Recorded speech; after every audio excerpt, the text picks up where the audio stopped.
अच्छा, यदि आप इतना हट कर ही रहे हैं, तब मैं पाताल लोक के इस देव और असुर की मित्रता के महोत्सव में आपका निमंत्रण स्वीकार कर रहा हूँ।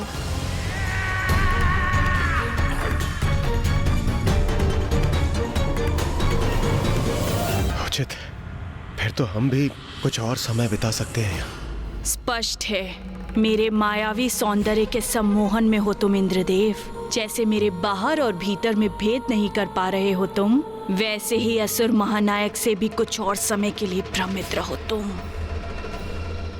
आइए, पधारिए, अपना आसन ग्रहण कीजिए। चलिए चलिए गणेश जी। आइए।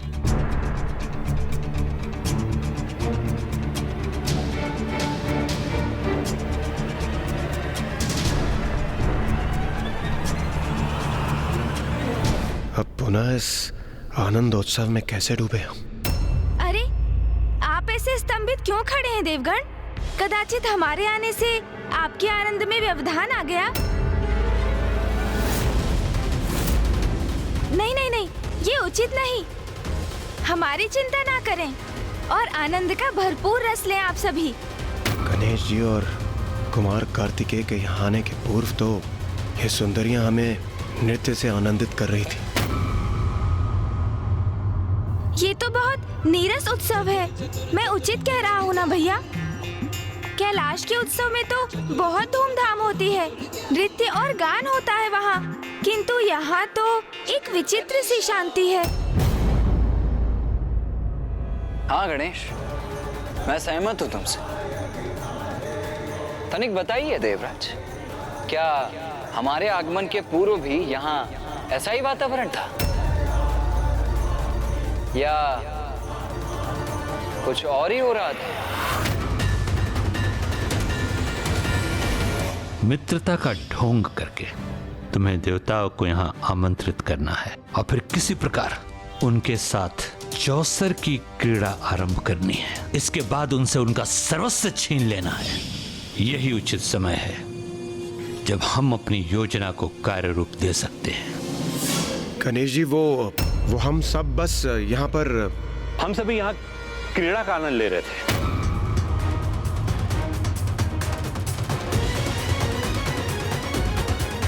क्रीड़ा? अच्छा, कौन सी क्रीड़ा असुर गुरु?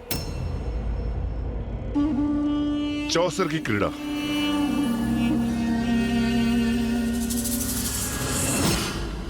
हाँ गणेश जी, हम बस चौसर की क्रीड़ा का आनंद ले रहे थे। बड़ी रोचक क्रीड़ा। चौसर अर्थात द्रुत क्रीड़ा, जिसे सरल शब्दों में जुआ कहते हैं। तो आप सभी देवता जुए की क्रीड़ा का आनंद ले रहे थे देवराज? गणेश जी तो उलाहना दे रहे हैं मुझे। नहीं गणेश जी, ध्रुव क्रीड़ा नहीं, मित्रों के मध्य मित्रवत भाव से हम चौसर की क्रीड़ा का आनंद ले रहे थे। कदाचित आपको ज्ञात नहीं, इस क्रीड़ा का सर्वप्रथम आनंद महादेव और देवी पार्वती ने लिया था और तभी से इस क्रीड़ा की परंपरा स्थापित हुई और ये चौसर की क्रीड़ा मुझे अत्यंत प्रिय है। हाँ गणेश जी, वही क्रीड़ा जिसका आरंभ माता पार्वती और महादेव से हुआ था। ये तो अनुचित नहीं है ना गणेश जी? मित्र शुंभ उचित कह रहे हैं ना? तो ये क्रीड़ा कहाँ कर रहे थे आप सब? क्योंकि मुझे तो यहाँ कहीं भी चौसर बिछा हुआ नहीं दिखाई दे रहा।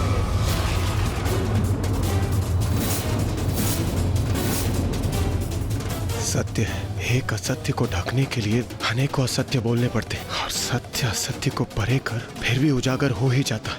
अब जो असत्य कथन कह चुका, उसे छुपाने के लिए प्रथम पूज्य गणेश जी और कुमार कार्तिकेय को क्या क्या उत्तर दूं? कभी कभी बड़े उद्देश्य की प्राप्ति के लिए असत्य को भी सत्य बनाना आवश्यक हो जाता है। जो मैंने कहा उसका प्रमाण भी अभी प्रस्तुत कर दूंगा मैं। ये देखिए, यहाँ बिछा है चौसर।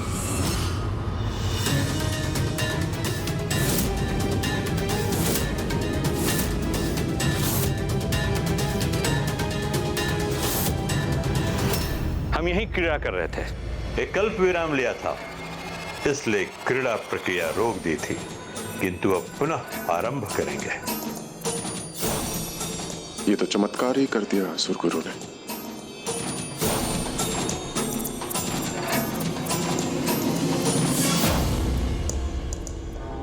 भैया, चौसर में तो हमें कोई रुचि नहीं। कैलाश पर होने वाले उत्सव में तो सभी के लिए रुचिकर मनोरंजन का कोई साधन होता है, किंतु यहाँ तो हमारे लिए कोई आकर्षण ही नहीं भैया। हम तो व्यर्थ श्रम कर इस उत्सव में सम्मिलित होने आ गए। हाँ गणेश, उचित कहते हो। प्रतीत होता है इन नवीन असुर महानायक को अतिथियों का सत्कार एवं मनोरंजन करना आता ही नहीं, अभी अनुभवहीन है।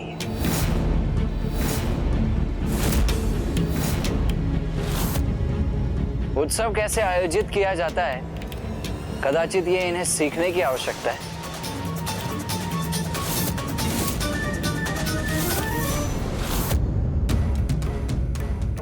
वैसे मैं आप सभी को यह बता दूं, यदि गणेश को अधिक समय तक भोजन से वंचित रखा जाए तो उसका परिणाम सदैव अच्छा नहीं होता।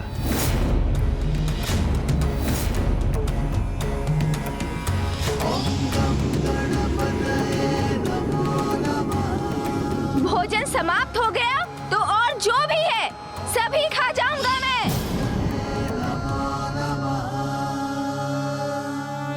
गणेश जी, भोजन तो आपको बहुत प्रिय है, यह हमें ज्ञात है। इसलिए हमने आपके और कुमार कार्तिकेय के लिए अनेक पकवानों की व्यवस्था की है। आप हमें अवसर तो दीजिए। असुर महानायक के सत्कार से आप अति प्रसन्न होंगे।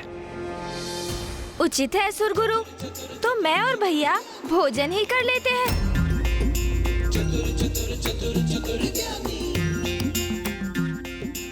गणेश जी, अति उत्तम निर्णय है आपका। देखा आपने, मित्र शुम ने सभी की रुचि का ध्यान रखा है। आइए, आप दोनों को भोजन स्थल पे लिए चलता हूं। आप निश्चिंत रहे, आपको पूर्ण रूप से संतुष्ट करेंगे।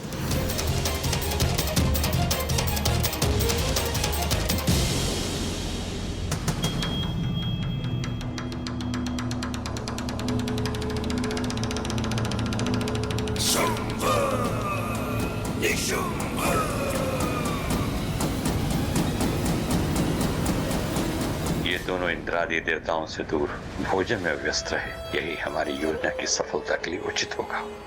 मुझे विश्वास है कि आपको हमारे भोजन का स्वाद अवश्य भाएगा।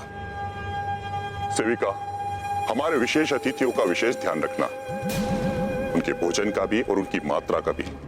और हाँ, जब तक ये सारे पकवानों का स्वाद ना ले ले तब तक उठने मत देना। ओम नमः शिवाय। अब आप दोनों भोजन कीजिए और मुझे अनुमति दीजिए। मुझे जाकर अन्य अतिथि देवों को भी देखना है, उनका भी ध्यान रखना है। जाइए जाइए, वैसे भी अन्य देवता क्या कर रहे हैं ये तो यहाँ से भी भली भांति दिखाई दे रहा है, किंतु आपको अतिथि सत्कार के अपने कर्तव्य का निर्वाह अवश्य करना चाहिए। जाएं, अवश्य जाएं, क्योंकि निशुंभ जी आप यहाँ होंगे तो आपका अतिथियों के साथ क्रीड़ा करने में मेरा तात्पर्य है उनके साथ चौसर की क्रीड़ा करने में विलम्ब होगी, और हम नहीं चाहते कि आपके किसी भी कार्य में हम बाधा बने। बाधा तो मैं तुम्हें बनने भी नहीं दूंगा हमारी योजना में। अब तुम यहाँ बैठकर भोजन करो और मैं जाता हूँ देवताओं का उचित ध्यान रखने के लिए।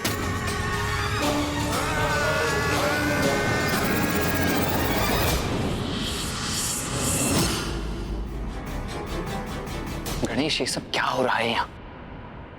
चौसर की क्रीड़ा। मित्र शुम, गणेश जी और कुमार कार्तिकेय के प्रश्नों से मेरा बचाव करने के लिए आपको अनेकों धन्यवाद। देवराज, इसमें धन्यवाद कैसा?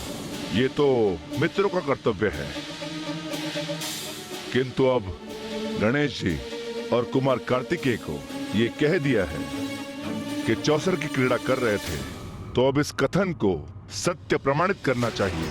चौसर बिछाई है तो चलिए इस क्रीड़ा का थोड़ा आनंद लिया जाए। चौसर की क्रीड़ा उचित तो नहीं है, किंतु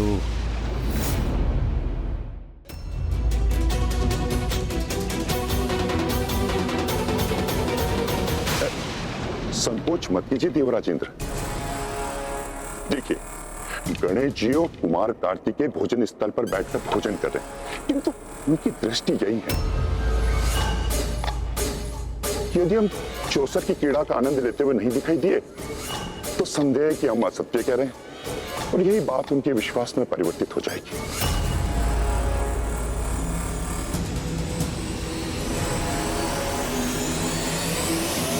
इंद्रदेव, आपके बचाव हेतु मैंने वो कहा जो असत्य था, किंतु यदि आप अभी संकोच करेंगे तो ये सत्य भी उजागर हो जाएगा। फिर इन दोनों की दृष्टि में तो हम सभी दोषी प्रमाणित होंगे। अब चुनाव आप ही कीजिए, अपने मित्र को, उसके गुरु को, उसके समस्त समुदाय को और स्वयं को लज्जित होते हुए देखना चाहते हैं, अथवा उस समय मित्रवत क्रीड़ा कर हम सभी का असत्य छिपाकर हमें अपमानित होने से बचाना चाहते हैं।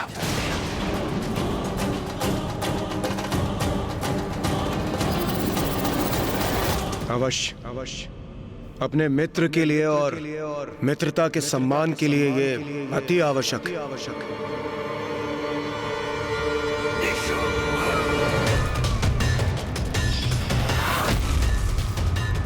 मित्रता का सत्य शत्रुता के सत्य में शीघ्र परिवर्तित होगा।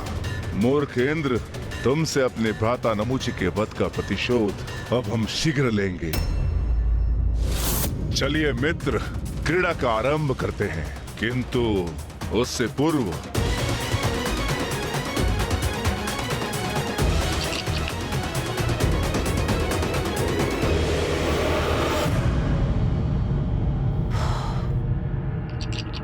मैं किसकी विजय चाहती हूँ ये मुझे भली भांति ज्ञात है।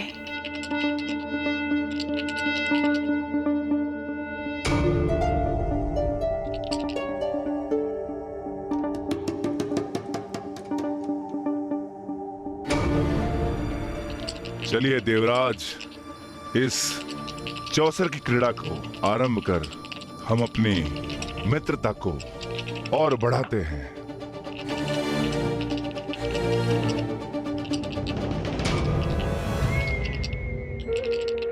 मुझे 6 का अंक चाहिए। 4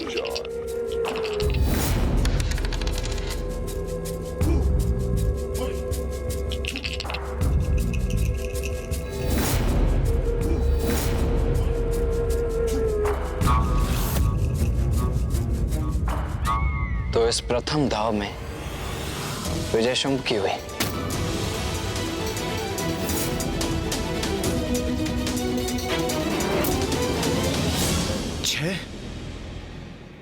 मित्र, मैं विजयी हुआ देवगण। किंतु पासा तो 4 के अंक पर रुका था।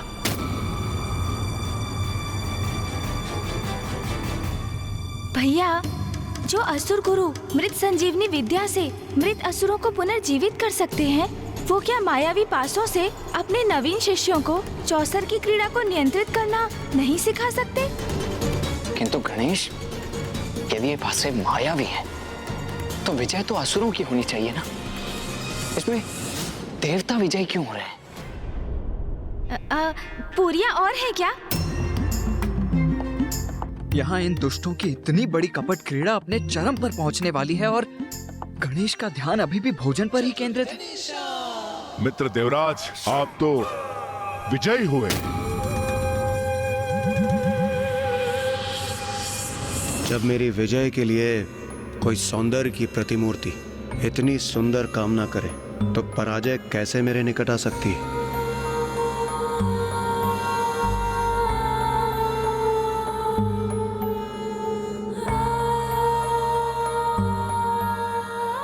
विजयी तो मुझे होना ही था मित्र शोम।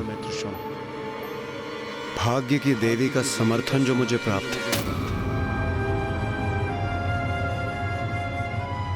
भाग्य की देवी और ये आसुरी स्त्री।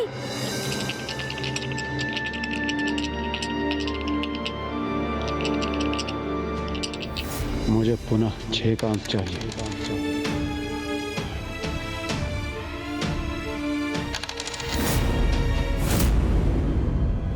मित्र शुंभ, मैं तो पुनः विजयी हुआ।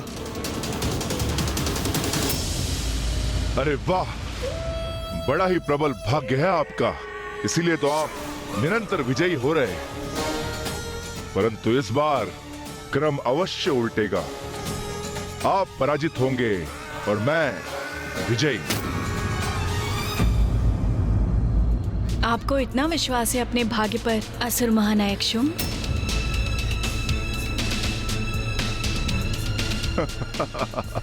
हाँ हाँ, अवश्य। सावधान शुंभ, मुझे संदेह है कि आप इंद्रदेव के भाग्य के समक्ष टिक सकेंगे।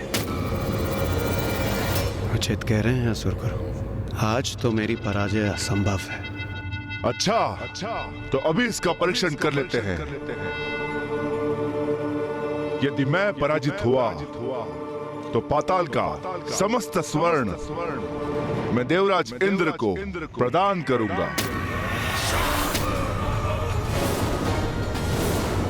पाताल का समस्त स्वर्ण? ये क्या कह रहे हैं आप असुर महानायक शुंभ? पाताल का स्वर्ण ही क्यों, स्वर्णलता क्यों नहीं? गणेश, सुना तुमने?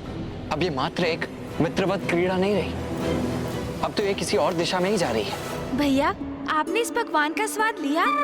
अवश्य लीजिए, बहुत ही स्वादिष्ट है ये।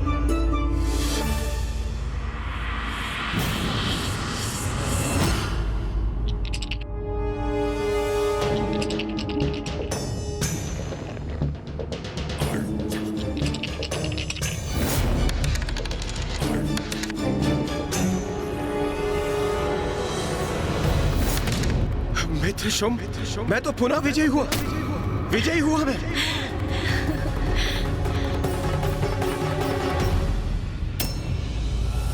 लोभी देवता अत्यंत उत्साहित हैं। ये तो हम ही चाहते हैं। अवश्य देवराज, आप पुनः विजयी हुए।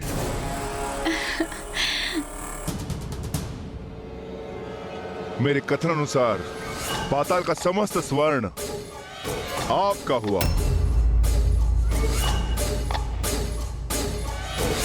मित्र शुंभ, ये मित्रों की मित्रवत क्रीड़ा है, इसे क्रीड़ा ही रहने दीजिए। ये तो केवल मित्रों के मनोरंजन के लिए, इसमें जय और पराजय का कोई अर्थ नहीं। इसलिए आपको अपना स्वर्ण देने की कोई आवश्यकता नहीं। नहीं देवराज, इस असुर महानायक शुंभ ने आपको वचन दिया है, तो उस वचन को अवश्य पूर्ण करूंगा।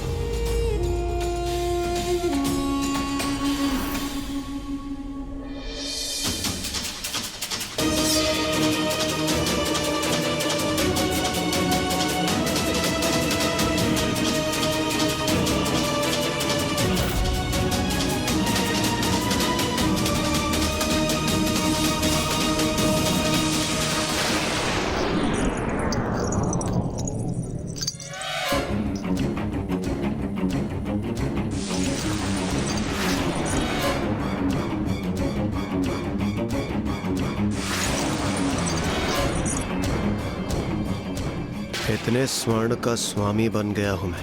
वाह, आनंद आ गया।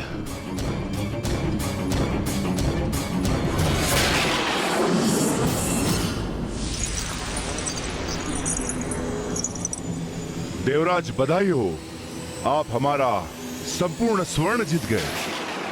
इंद्रदेव, मेरे विचार से हमें ये क्रीड़ा नहीं रोक देनी चाहिए।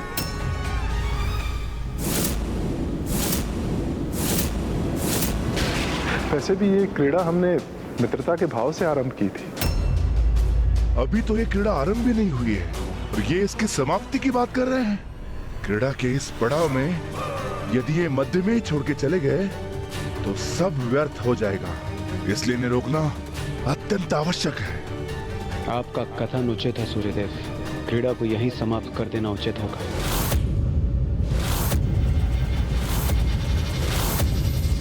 गणेश, ये सब क्या हो रहा है?